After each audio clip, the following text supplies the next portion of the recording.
I never thought a small pond would turn into a war. I wasn't trying to start trouble, wasn't trying to make a statement. I just wanted to dig a quiet spot in my backyard where I could sit with my grandson, cast a line, and maybe teach him how to slow down in a world that moves too fast. That's it. A pond. But in this neighborhood, peace is something you have to defend, and sometimes, with everything you've got. My name's Tom Bennett. I'm a retired water systems engineer, worked 38 years for the county-designed storm drains, irrigation setups, and even a few levees back when they still let local government handle real problems. I bought this house after I retired, thinking I'd finally earned some stillness. 1 acre of land, half-wooded, with enough room to breathe. Thought it was the perfect spot for my wife and me to settle into the quiet years. The neighborhood seemed friendly at first, mostly older couples, a few families, and a homeowners association that promised to keep things orderly without overstepping. That was their exact phrase when I moved in. I remember because I laughed and said, "That's the first time I've heard those two things in the same sentence." For the first 2 years, everything went smooth. I mowed my own lawn, kept the fence painted, waved at neighbors, even hosted a chili cook-off one fall. Nothing out of line, just decent living. Then came Karen. She moved in across the street last summer. New siding, fresh landscaping, a white SUV that hadn't seen a speck of dirt. She was the kind of person who didn't just notice everything. You got the sense she cataloged it. You could feel her eyes on your shrubs, your mailbox, your garbage cans. I first met her when she brought over a plate of cookies with a folder underneath. The cookies were store-bought, and the folder had printed HOA regulations highlighted in yellow. She smiled, said she was just trying to get to know everyone. But the way she looked at my backyard, it wasn't friendliness, it was measurement. At the time, I didn't think much of it. People like that come and go. But Karen didn't come to blend in. Karen came to take charge. Within 2 months, she got herself elected to the HOA board, said she had experience in community organizing back where she came from, though no one could tell where that was exactly. Once she had a title, things started changing.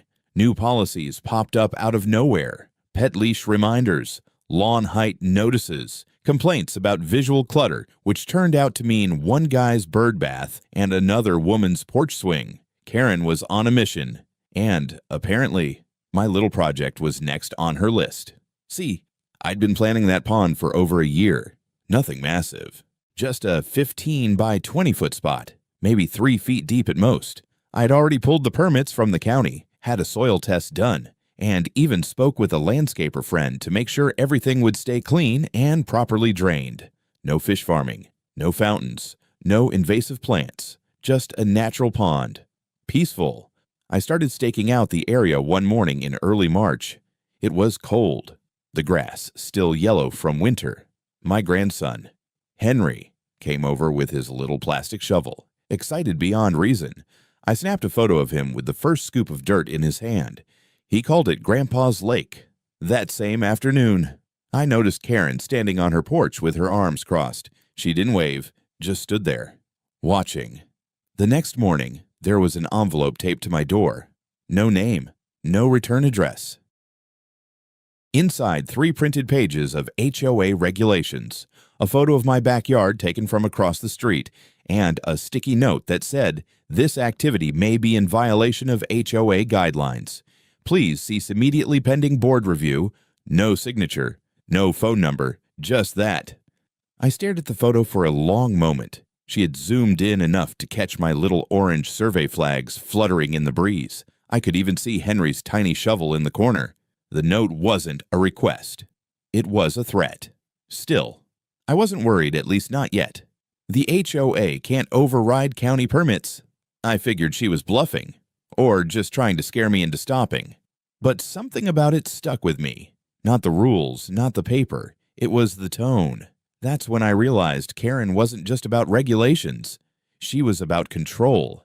And control, when mixed with a little power, becomes dangerous. She didn't knock on my door, didn't ask a single question. Her first move was surveillance. Her second, intimidation. It didn't take a genius to see where this was heading. But what she didn't know was who she'd picked a fight with. Because while Karen liked to quote rules, I'd spent my life writing them. She might have known how to read a regulation, but I knew how water moved. I knew what lay underneath her perfect lawn, where her drains led, and where they weren't supposed to. And someday soon, I'd show her just how dangerous it is to mess with a man who understands pressure. The next time I saw Karen, she was walking her dog well, more like marching it. Little thing on a retractable leash, hair done up like it was headed to a photo shoot. She didn't look at me when she passed, but I caught her glancing at the pond flags again. You could practically hear her gears grinding. The very next day, I got an email, not from Karen, from the HOA board. It was a notice of non-compliant activity. The subject line made it sound like I was installing a meth lab, not digging a pond. The body of the message said, "My backyard may be undergoing landscaping beyond the scope allowed by HOA standards." They attached a clause from the guidelines that referenced major terrain modification, which, if you read it closely, meant excavating over a certain depth without board approval. Of course, it didn't apply to me. That clause was designed to stop people from building underground bunkers or installing massive retaining walls. But Karen was smart. She knew most folks wouldn't check the fine print. I replied with a scan of my county permit, stamped and dated. I explained the purpose, included the soil report, and even offered to show the plan to the board. Simple, transparent. 2 hours later, another email arrived, this one from Karen's official HOA address. She thanked me for the information, then added a line I'll never forget. Please refrain from until the board can assess the impact to the neighborhood's visual harmony and drainage integrity. Visual harmony. That was a new one. I laughed out loud. Then I shook my head, because I knew where this was going. Karen wasn't just worried about drainage, she was worried about her view. You see, her back deck faced the far corner of my yard exactly where the pond was being marked, and I knew she'd just dropped serious money on landscaping. Her yard was immaculate trimmed hedges, ornamental grass, a koi pond with LED lighting, and some ridiculous fake heron statue next to it. It looked like a golf course married a spa. My pond. It was just going to be a quiet patch of water with natural edges, nothing shiny, nothing loud, but it wasn't hers. That was the problem. The next weekend, I tried to let it go. I brought Henry over again, told him we might have to wait on digging. He was disappointed, but didn't complain. We planted a few bushes instead, something to keep the soil loose for when we finally got back to the project. That night, around 11 p.m., I heard something outside. A low humming sound. I stepped out with my flashlight and scanned the fence line. Nothing at first. Then I noticed a red dot blinking across the street. Karen had installed a new security camera angled directly at my backyard. It was one of those motion-activated models with cloud upload and night vision. I recognized the brand because I used to recommend it for municipal sites. She had mounted it right under her gutter, tilted just enough to catch the entire corner of my property. She didn't even try to hide it. I stood there for a minute, half expecting her to appear at the window with a mug of tea and a smirk. But the blinds stayed still, so I went inside, poured myself a drink, and realized this wasn't about a pond. It was about power, and Karen was just getting started. The next day, I decided to go about my business like nothing was wrong. I raked leaves. I watered the flower bed.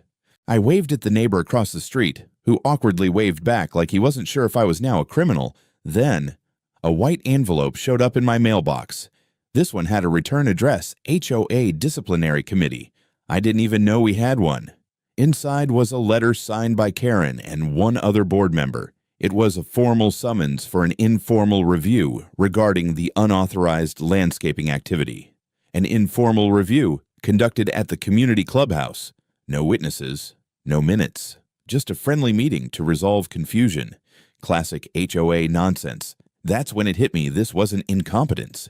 It was a playbook. Karen was setting up a paper trail.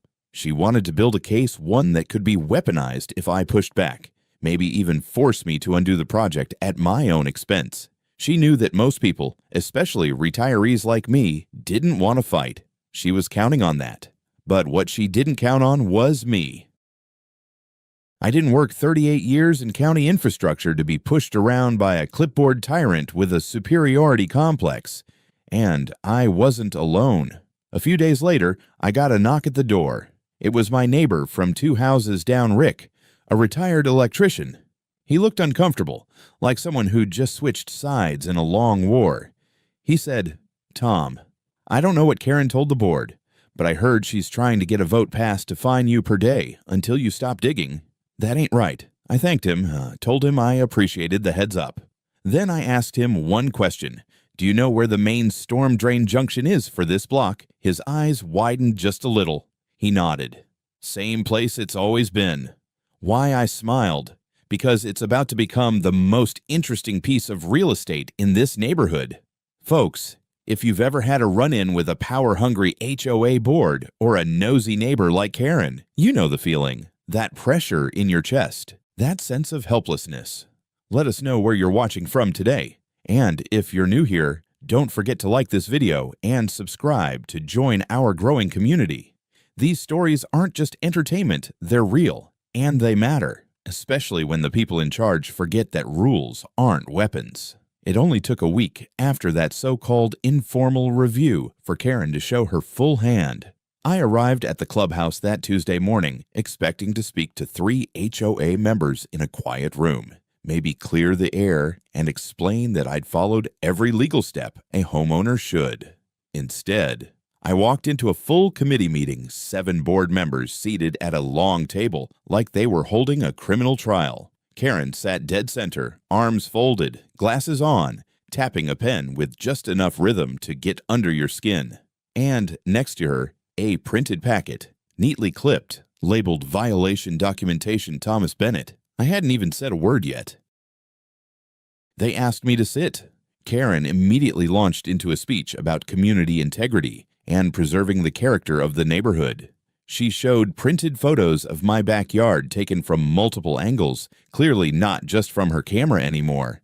Somebody else had been recruited. She claimed the pond posed a risk to groundwater stability and might attract unwanted wildlife. I asked, calmly, if any member of the board had seen my county permit. She paused, smiled, and said, "We're aware of your permit, but HOA authority supersedes local ordinances when it comes to neighborhood harmony." That's when I knew this wasn't about policy, it was about dominance. Karen had convinced herself, and apparently half the board, that she was judge and jury. I left that meeting with a formal warning in writing and a threat of fines if I didn't pause all construction activity pending further review. But I wasn't stopping. Not when I'd followed the law. Not when I had every approval necessary from the county. Not for Karen. So I went home and did exactly what I was allowed to do. I marked off the pond perimeter, started preparing the soil for grading, and arranged for gravel to be delivered that Friday. 2 days later, the sheriff showed up. I was in the backyard, boots in the dirt, checking the levels with a transit scope. My grandson was helping by holding the staff rod, proud as could be. When the cruiser pulled into the driveway, I told Henry to go inside. The deputy got out slow, looked tired, like a man who knew he was being dragged into nonsense. He introduced himself, said he was responding to a complaint about unpermitted land modification. I handed him my folder, county permit, soil test, site plan, photos. I'd done this a dozen times in my career for property owners who actually were in the wrong. He flipped through it all, nodded, and said, "Looks solid to me, sir." Any idea who filed the complaint? I didn't even need to answer. He looked across the street, where Karen was standing on her porch, arms crossed like she was awaiting a verdict. "She called us 3 times this week," the deputy said under his breath. "Told dispatch you were digging a reservoir." I raised an eyebrow. "A reservoir." He smiled, just barely. She used the word damn at one point too. We both knew exactly what she was doing, escalating the language to trigger an emergency response. Trying to make my backyard pond sound like a public works disaster, the deputy told me to carry on, then drove off. But the damage had been done. Karen had fired the first real shot using law enforcement as a weapon, and the neighborhood started to turn. By Saturday morning, I noticed more than a few people slowing their cars as they passed my driveway. Some waved, some didn't. One man actually stopped and asked if I was building a moat. It would have been funny if it weren't so corrosive. A few houses down, a neighbor I'd lent tools to 3 times in the past year suddenly avoided eye contact. Another who used to chat during morning walks crossed the street before reaching my yard. I heard whispers, words like disruption and non-compliant floating around the HOA newsletter. It was subtle, but intentional. Karen was shifting the narrative, turning me from a retiree fixing up his yard into some sort of rogue homeowner threatening the balance of the entire community. But she wasn't done yet. That Sunday, I received another email. This one said that due to growing concerns over environmental stability and neighbor complaints, the HOA was drafting an emergency motion to ban all excavation deeper than 12 inches unless explicitly approved by the board retroactively. Meaning, even if I had permits, even if I followed county rules, they'd now have HOA authority to demand I fill it all back in.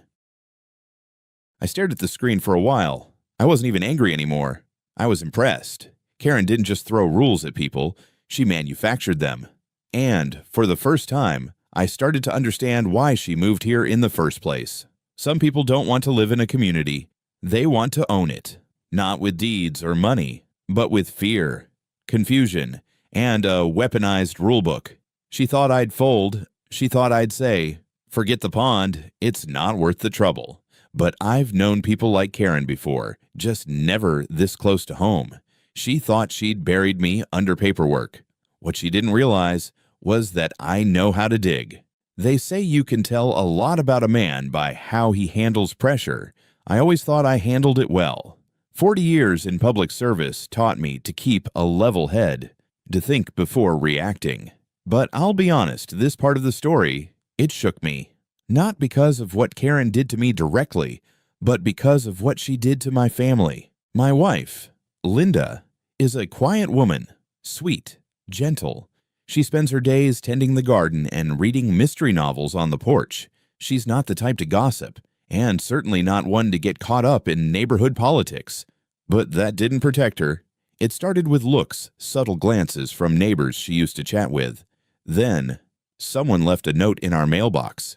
No name, no signature. Just 6 words written in all caps. You're ruining this neighborhood. Stop! Linda found it. She didn't say anything until dinner, but I could tell something was off. She pushed her food around the plate, didn't touch her tea. When she finally showed me the note, she tried to laugh. Probably just some crank, she said. But I saw the tremble in her hand. The next morning, she skipped her walk, said her knee was acting up. But it wasn't her knee. It was embarrassment. She felt like she couldn't show her face anymore, not after Karen had dragged my name through the HOA mud. Then came the book club incident. Linda had been part of the same group of neighborhood women for 3 years. Once a month, they'd rotate houses, drink tea, talk about stories and grandkids. That month, it was supposed to be hosted at our place. But 2 days before, she got a text. Maybe we should reschedule. Some of the ladies are concerned about the pond situation. I saw her reread the message 3 times. Then she quietly deleted the thread, stood up from the couch, and said, I'll just go trim the roses. She didn't go to the next meeting. She hasn't gone to one since. And my grandson, Henry, bless him, he tried to stay cheerful. He kept asking when we'd start digging again, when Grandpa's lake would be ready. But kids are more perceptive than we give them credit for. He started noticing things, that no one came to play in our yard anymore, that his drawings of the pond, once proudly taped to our fridge, were missing, quietly taken down by Linda. One afternoon, he came over and found me just standing by the unfinished hole. He walked up beside me and said, Is it bad? Grandpa, are we in trouble? I bent down and looked him straight in the eye. No, buddy. I said, We're not in trouble, but someone is trying really hard to make us feel that way. He nodded, but didn't say much after that, just held my hand a little tighter. It was the smallest moments that hurt the most. Like the Sunday when I went to the community center for the usual coffee social, I brought a fresh pie, as I always did, placed it on the table, poured a cup of coffee. Not a single person said hello. When I turned around 10 minutes later, The pie was untouched. It felt like being erased from my own neighborhood, and Karen, she thrived in it. She'd walk around like a queen inspecting her domain, smile at folks in driveways, hand out laminated HOA reminders like candy. I even heard she'd started referring to herself as interim HOA president, though no such role existed. She controlled the room without ever raising her voice. Just a look, a whisper, a policy printed on colored paper. But she underestimated something. I wasn't alone. One evening, I got a knock on the back door. It was Rick again, the electrician who'd tipped me off earlier. He had a man with him I didn't recognize. Turned out, the new guy lived 2 streets over. Name was Harold. Former contractor. He came to deliver a message. She did it to me, too. He said, when I put in that tool shed last fall, called it a structural nuisance, got the board to fine me $250 before I could even appeal. He handed me a flash drive. I've been keeping records. Karen's got a pattern.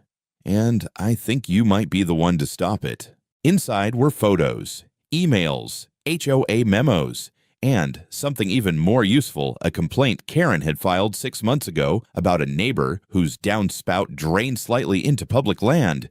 The irony made me laugh, because I knew exactly where her own runoff pipe was and what it was doing.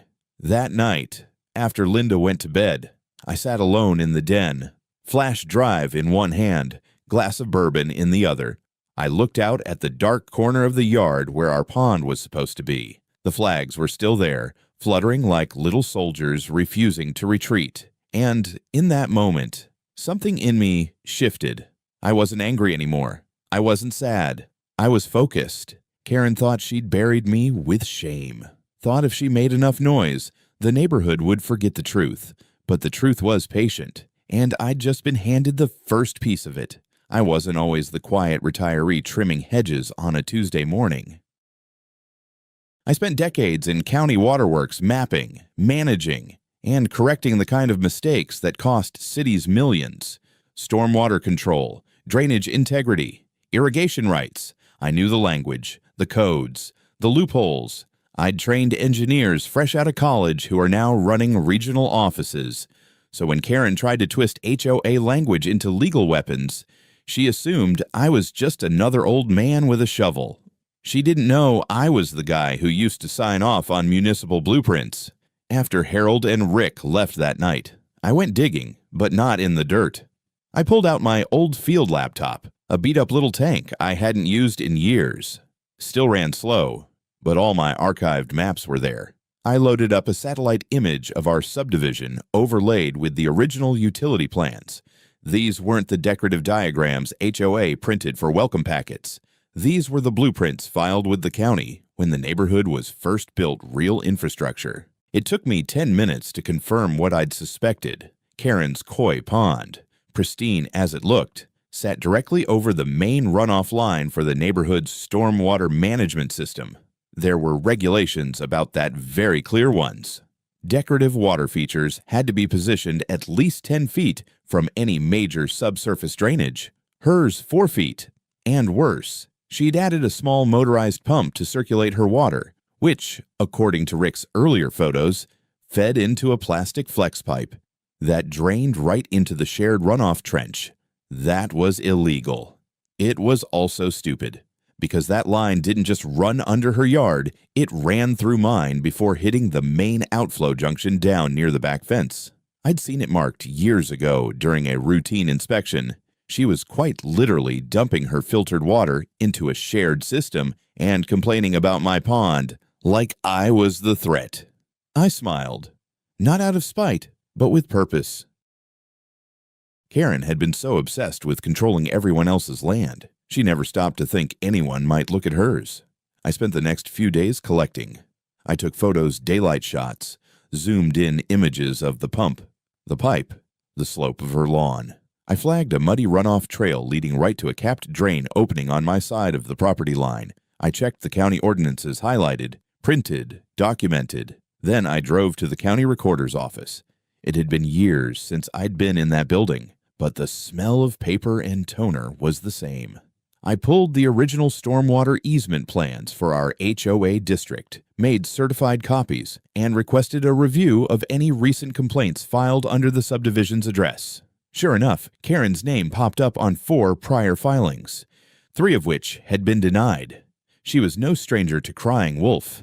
I drove home with a folder thick as a law textbook. Linda met me at the door. She hadn't asked what I'd been working on, but she could see it in my eyes now. This wasn't just about digging a pond anymore. "Do you really want to do this?" she asked gently. I nodded. "I have to. For us. For Henry." She didn't argue, just put her hand on my shoulder and said, "Then finish what you started." So I did. Over the next few days, I set the trap, not with malice, not even with revenge in mind, just with clarity. Karen had hidden behind regulations, weaponized her HOA badge, and tried to shame me into silence, but her strength came from no one ever challenging her facts. I was going to challenge everyone. On Thursday, I scheduled a meeting with the HOA board, not at the clubhouse at my home. On neutral ground, I told them I had documentation to present regarding an environmental concern that affected the entire neighborhood. Karen refused at first, said it was unorthodox. But when I mentioned the word county compliance review, she folded. 6 board members arrived that Saturday morning. I had coffee ready, chairs set up on the patio, and a corkboard full of evidence. I started simple, showed them the permit for my pond again, walked them through every stamped page. Then I laid out the infrastructure maps, explained the stormwater flow, circled the violation. When I finally revealed the photos of Karen's illegal drainage setup, I watched their expressions shift subtle but unmistakable. One member, a quiet man named Ed, who never said much in previous meetings, leaned in and said, "Wait, this is her runoff." I nodded.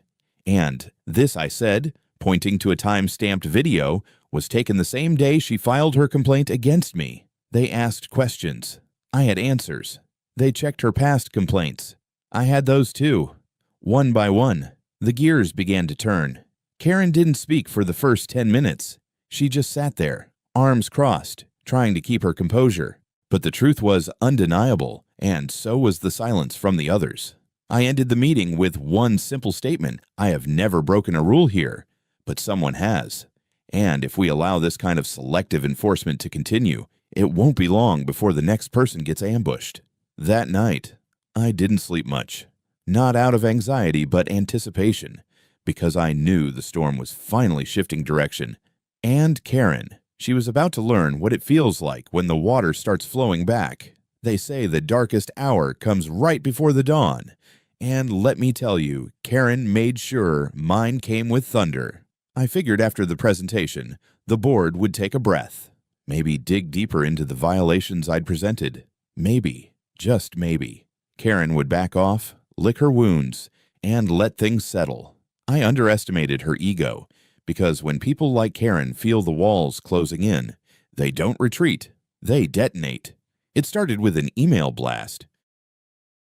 That Monday morning, every resident in the HOA received a long, formally written message from Karen, complete with HOA letterhead and dramatic subject line preserving community standards in the face of escalating hostility. I read the whole thing over black coffee, jaw clenched. It was a masterpiece of misdirection. She accused an unnamed homeowner of spreading misinformation, intimidating board members, and endangering community trust through illegal modifications. She never used my name. She didn't have to. Everyone knew exactly who she meant. She framed my presentation to the board as a manipulative ambush and hinted that I had doctored documentation, possibly even falsifying county permits to serve a personal vendetta. That part made me laugh, bitterly, as if I'd spent 4 decades building stormwater systems just to create one rogue pond in retirement. Then came the bombshell. Karen called for an emergency HOA vote to pass a new clause into the bylaws, one that would require all existing landscaping changes to undergo retroactive review if any environmental or visual concerns were raised. She called it a community reassessment initiative. It wasn't just about my pond anymore. She wanted the power to reach back in time and dismantle anything she didn't like. and she set the vote for Friday. 4 days. 4 days to convince a neighborhood that had already turned cold toward me to stop a measure they didn't even understand. I went for a walk that evening, hoping to clear my head. But everywhere I went, I felt the tension. People glanced from porches, whispered behind half-open garage doors. A woman I'd once helped shovel her driveway looked away when I nodded hello. By Tuesday, the story started. One neighbor claimed my pond was leaking into their property, though it hadn't even been filled yet. Another said they saw mosquitoes swarming around the site. Someone else told Rick they heard I was planning to add fish that would attract raccoons. Karen was planting rumors like they were tulips. But the worst was yet to come. Wednesday morning, I stepped outside and found a bright orange notice staked into my yard. Construction cease and desist, pending HOA investigation. It was printed on heavy cardstock, laminated, and hammered into the ground like it belonged there. Linda stood behind me on the porch. She didn't say anything. She didn't need to. I pulled the sign out, tossed it in the trash, and went back inside without a word. That night, we got a knock at the door. Not a neighbor, not a board member, 2 men in polos and badges, county inspectors. I greeted them calmly, offered coffee, and invited them out back. They told me Karen had filed a report alleging unlicensed modifications to public drainage lines and unauthorized access to HOA-controlled infrastructure. She claimed I had tampered with the stormwater trench behind my property.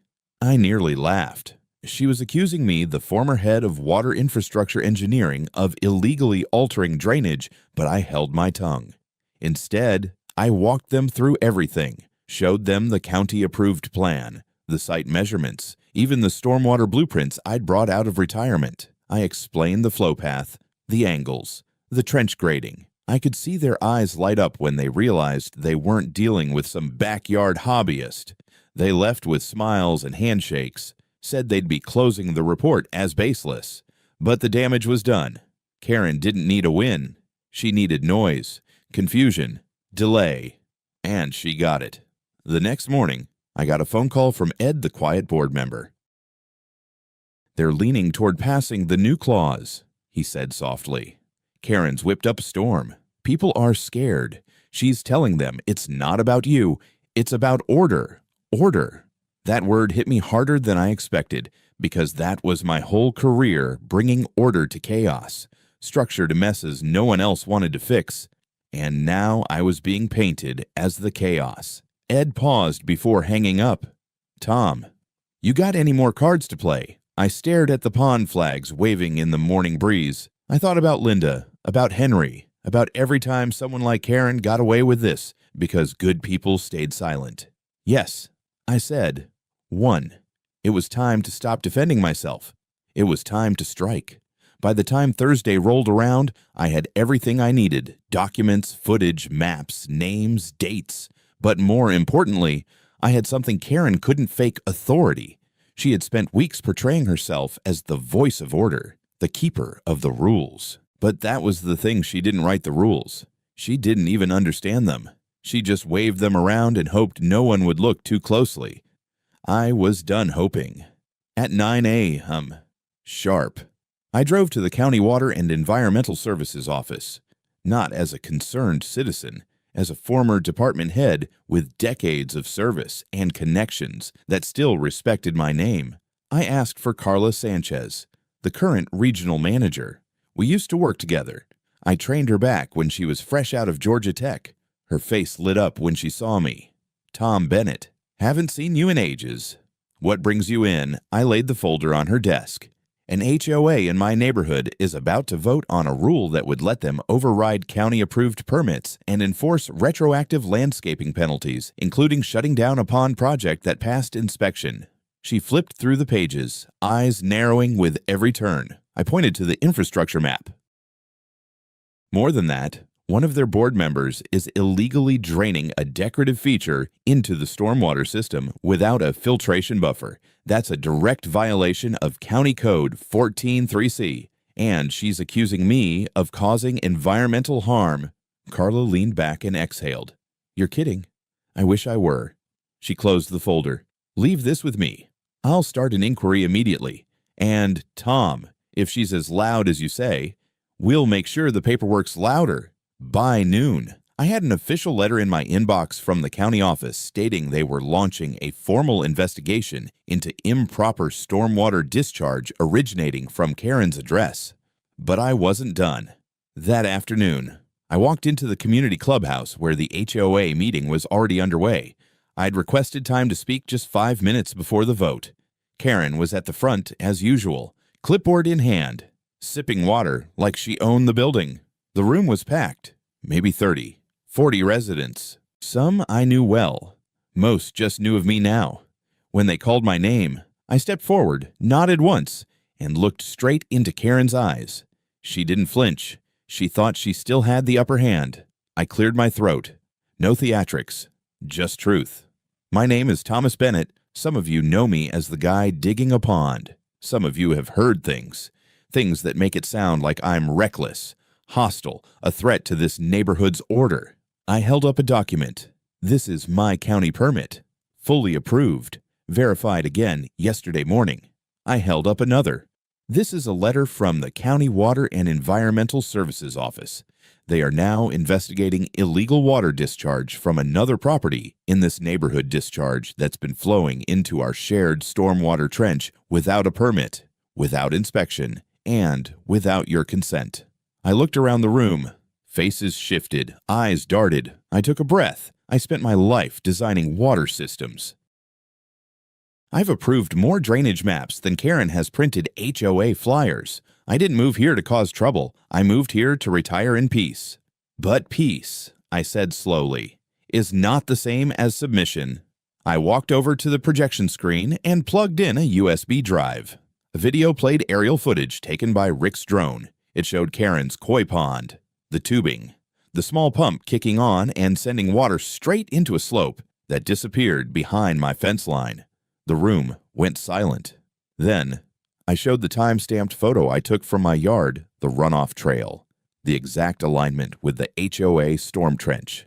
Finally, I displayed a screenshot of the county code. No homeowner may introduce unfiltered or chemically treated water into a shared drainage system. I turned back to the crowd. I'm not asking for sympathy. I'm asking for honesty. Because if we're going to enforce the rules, they need to start at the top. Karen stood up, arms shaking slightly. This is slander. You had no right to take photos of my property. I cut her off. I took photos from my own yard. Everything I presented here was captured legally, on my property, and supported by county records. Ed, the quiet board member, cleared his throat. Is it true, Karen? He asked softly. Karen hesitated, then said, It's just a decorative feature. Everyone's got runoff. I stepped forward again. The difference is, mine is legal. Yours is under investigation. She opened her mouth, but no sound came. The board voted that day. Not only did they reject Karen's new clause proposal, they suspended her voting privileges pending the outcome of the county investigation. And just like that, the tide turned. Neighbors started asking questions not about me, but about her. The ones who used to look away now looked curious, even concerned. A few came up to me afterward to shake my hand. One man I barely knew said, I'm sorry I believed all that garbage. You did good. I didn't gloat. I didn't celebrate. I just walked back home, past Karen's house, where her decorative koi pond sat bubbling quietly like nothing had happened. But now, everyone knew. And Karen. She had just watched the room slip from her hands. It was subtle at first. Karen didn't disappear overnight. She still walked her little white dog every morning, still wore those oversized sunglasses like she was shielding herself from the judgment she once handed out so freely. But the silence followed her now. People who used to greet her with warmth now only nodded if they acknowledged her at all. You could feel the air change. The neighborhood had seen the evidence. They had watched the videos. They had read the notice from the county, which by Friday afternoon had been mailed to every HOA member investigation pending unregulated water discharge violation of Code 14.3c. Karen's name was on it, official, real, and there was no way to spin that. She tried, of course. That weekend, She sent out an email titled "Setting the Record Straight." In it, she claimed the footage of her koi pond was edited deceptively, the pipe was not in use, and the pump had been installed by a prior owner. But by then, people had stopped listening. Once a reputation cracks, it doesn't take long for the pieces to fall. The next HOA meeting. Karen didn't show up. It was the first one she'd missed since moving in. No explanation, no message, just an empty seat where she used to sit tall and smug. The board filled the room without her, and for the first time in over a year, it felt civil. People spoke openly. Issues were addressed without passive-aggressive reminders. Ed chaired the meeting like a professional, not a tyrant. And me, I was just a homeowner again. That night, I got a message from a woman named Darlene. She lived 2 streets over, used to avoid me in the grocery store. She asked if I'd be willing to speak at a small gathering of residents about how to spot HOA overreach and defend your rights. I said yes, because something bigger than a pond was happening now. Karen's fall had opened eyes. People realized how close they'd come to letting fear replace reason, to giving unchecked authority to someone who never deserved it. Meanwhile, the county's investigation moved forward. Inspectors visited Karen's property again, this time with documentation in hand and a second team to verify everything. I saw the county van parked out front for over an hour. One of the techs later told Rick that the drainage pipe had no filter, and the motorized pump was discharging water at a rate nearly triple the permitted flow for private decorative systems. 2 violations. 1 fine. $12,000. Karen appealed, of course. Claimed she was targeted unfairly. But the county doesn't deal in gossip, they deal in code. And code is merciless when you violate it that blatantly. Within a week, the pond pump was removed, the tubing dismantled, the decorative trench filled in. But the punishment didn't stop at the fine. The HOA launched an internal review. Several board members confessed privately that Karen had pressured them into decisions threatening to expose minor violations or delay approvals on their own home projects if they didn't back her proposals. One man said she threatened to call animal control on his daughter's therapy dog when he questioned her voting power. By the following Tuesday, a formal vote was called Motion to Remove Karen Simmons from the HOA board for misconduct and abuse of power. It passed unanimously. She wasn't present for the vote. A week later, a for sale sign appeared in her yard. No announcement, no farewell party, just a silent white post rising from her pristine lawn like a tombstone. I'll admit, when I first saw the sign, I felt nothing. No satisfaction, no victory, just the quiet confirmation that justice, when pursued with patience and precision, speaks for itself. Linda and I were sitting on the back porch that evening, watching the sunset over our freshly seeded pond bed. The air smelled like spring mud and cut grass. She looked at the sign across the street, then back at me. "You didn't bury her," she said. I raised an eyebrow. "Didn't have to." She smiled. She dug her own hole. It wasn't about vengeance. It was about restoring balance, making sure the people who follow the rules the right way don't get steamrolled by those who rewrite them to suit their ego. And the neighborhood, it came alive again. People talked more, helped each other. The chill in the air lifted. One neighbor brought over a lemon cake. Another offered to help me plant cattails when the pond was ready. And Henry, he brought his fishing pole again. "When can we start?" "Grandpa, soon." I said, "Real soon," because the storm had passed. And the water, it finally had a place to settle. The day Karen moved out, no one came to help her load the truck. She hired a moving crew, of course 3 men in navy blue shirts with a rented box truck that idled for hours along the curb. They carried out boxes in silence, careful, almost clinical. No neighbors waved, no kids stopped to ask who was leaving. It was as if the entire block had silently agreed, "She's not one of us anymore." I watched from my kitchen window while sipping coffee, not out of spite, out of finality, closure. She'd fought so hard to establish control, to be the face of authority. Now she was just packing. Word had gotten around. After her removal from the board, Karen tried to hold on to her footing. She filed a grievance with the HOA's Oversight Committee, But when they reviewed the recordings from our last meeting and the county's investigation documents, it was over before it began. Her appeal was denied without discussion. Then came the civil complaints. The woman 2 doors down, Helen, filed a formal claim against Karen for emotional distress and targeted harassment.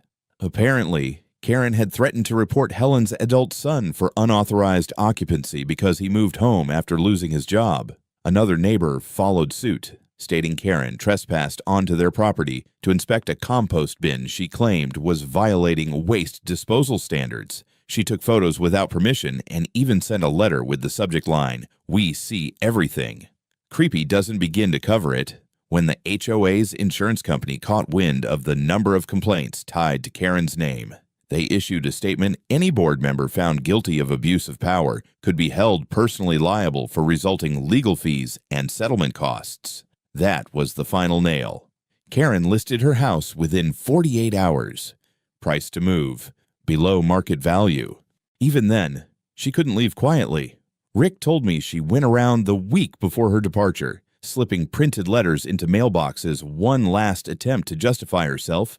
I got one too. It was typed in bold font, signed only with her first name.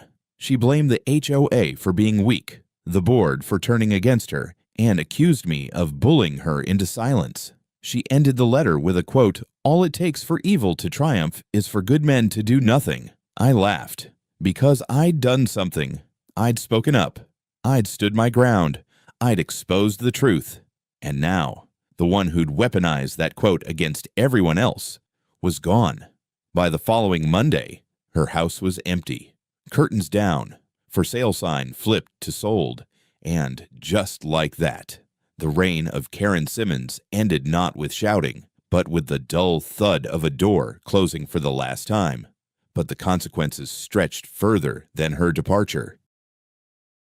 The HOA board passed 3 new measures: mandatory transparency for all complaint filings, no more anonymous harassment, independent review for any proposed bylaw changes that affect homeowner rights, board term limits so no one like Karen could entrench themselves again. And guess who they asked to serve as a consulting advisor to the new compliance committee? Yep, me. I turned it down at first, told them I was just a guy trying to build a pond, but Ed, who had stepped in as acting board chair, said something I'll never forget. We need people who know the difference between power and responsibility. You've earned both. So I agreed on one condition, that every homeowner, old or new, would be given a printed copy of the actual county codebook. No more interpretations, no more fear-mongering, just the facts. We printed 50 copies. They were gone in a week. The neighborhood began to feel like it belonged to everyone again. I finished the pond that spring, lined it with smooth rock, added native grasses to the banks, and built a little bench by the water's edge where Henry and I could sit and cast a line. No pumps, no filters. Just rainwater, patience, and peace. One morning, Linda walked out with 2 mugs of coffee, sat beside me, and said, "You know, it's more than a pond." I nodded. It always was. It was proof. Proof that one person can stand up and stop the slow creep of abuse when others are too tired, too scared, or too polite to say anything. Karen thought she could control the flow of everything: rules, fear, people. But water has a way of finding truth, and this time, it flowed right back at her. It's been almost a year since Karen left. The neighborhood's quieter now, not just in sound, but in spirit. People wave again. Small kindnesses return the borrowed tools, shared recipes, porch conversations that aren't whispered in fear of who might overhear. Linda's back with her book club. Henry caught his first sunfish in the pond last weekend, wouldn't stop talking about it for hours. And me, I sit on that bench most evenings, watching the water ripple gently, exactly as I imagined. I don't feel victorious. I feel restored. See, when all this began, I just wanted a peaceful place to spend my time, a patch of water, a patch of sky, and the quiet freedom to enjoy both. But sometimes peace has to be protected. Not with shouting, not with revenge, with truth, with resolve, with knowing when to push back calmly, firmly, and say, "That's enough." Karen didn't lose because I was louder. She lost because her authority was hollow, built on fear, built on people not knowing they had a right to say no. I didn't burn her down. I just held up a mirror. And when people saw the reflection, they decided for themselves. So if you're watching this and someone like Karen is making your life harder than it needs to be, don't give up. You're not alone. The rules don't belong to bullies. They belong to everyone. And if you believe in justice and love seeing HOA Karens get what they deserve, don't forget to like this video and subscribe to our channel, HOA Revenge. We post gripping, real-life HOA dramas every day that you won't want to miss. Your support keeps us going. Thanks for watching, and we'll catch you in the next story.